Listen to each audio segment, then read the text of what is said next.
We're here in front of the Emergency Operations Center in downtown Beaumont. Joining me right now is Officer Carmen Apple with the latest update for folks watching this on the web and, of course, for people still here in the community. And Carmen, first of all, tell us about the curfew. That's a very important thing. If you are in the area, that affects everything. Absolutely. The City of Beaumont is still going to have the curfew in place for tonight and until otherwise said so. And that curfew is from 8 p.m. to 6 a.m. So if there are businesses out there that have opened or restaurants that have opened, they need to understand that, first of all, they've opened in violation of a mandatory evacuation order. That order is still in effect by Mayor Ames. Second of all, they need to understand if they are open past 8 o'clock, not only them, but their patrons are in violation of a curfew, and they can be cited for that. So it's serious business. There's no getting around it here. Y'all are strictly enforcing it. We all strictly enforce that curfew, and we want people to understand that it is going to be dark tonight. If you'll remember, Angel, when we were here for Rita, it was extremely dark. There's a lot of debris in the roadway. There's a lot of down lines. There's a lot of power lines that are across the roadways that you may not be able to see on the road, but slightly above, that someone driving around after 8 o'clock could very easily get caught up in this. So not only is it an issue for the protection of property, but it's an issue for the preservation of life. And even if people get hurt, there are not a lot of resources to take care of them at this point. At this point, we still don't have those medical resources back up and running to full capacity. We are very, very stretched to the limit on all of our resources, trying to get things up and running. And if people are still in town, they need to stay in their homes and not exacerbate the situation. This is probably hardest for the people who are away right now, and they can't watch this through our website. What's your message to them? A general update of the state of the area right now. First of all, we have no power.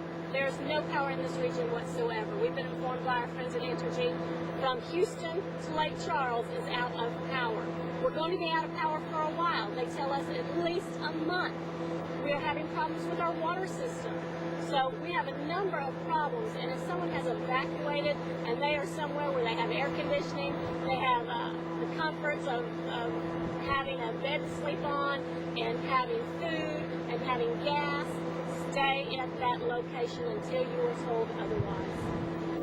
And also there's a lot of updating on the situation. There are actually rescues being done in several areas, not only here in Jefferson County, but in Orange County, for people who have remained behind and have gotten themselves in trouble. Yes, and in fact, those rescues actually started yesterday with the Coast Guard rescuing several individuals out of Sabine Pass who did not evacuate and got caught up in floodwaters.